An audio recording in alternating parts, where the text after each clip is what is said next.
Ko te nuinga o te iwi Māori. Ia hone harawira te paku aha hei āwhina i ngā rangatahi o te tai tokerau i roto i ngā tau e ono ona i roto i te whare pāremata. Koe rā e te iwi, koe rā te whakamahuki a etahi o ngā rangatahi i roto i te tai tokerau. O tira te whakamahuki anō hoki a te toihau o te kaunihera taiohi o te roheo kaikohe. Ara a Chris Huriwai.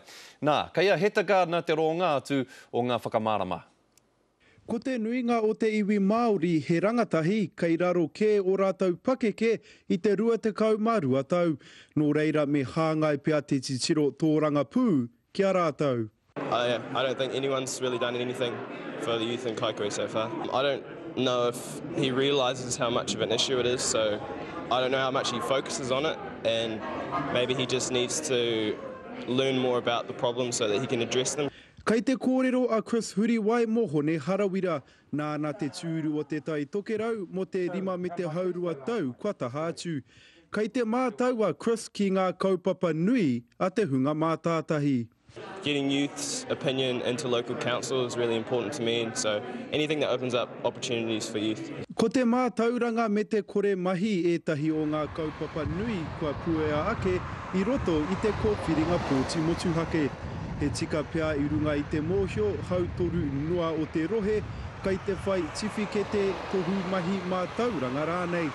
Nā hone harawira te whare kura o te rangi a niwa i whakatū, ko ia hoki tētahi o ngā māngai puari. He kura māhita a Calvin Davis, ko ia hoki tētahi tunguaki kura o mua. Tai atu rā kia Solomon Tipene, i pā hoki o ngā ringa ki te wānanga o Aotearoa. Kāore ngā tini rangatahi i uiuitia e mātau i paku mōhio ko wai a Solomon Tipene.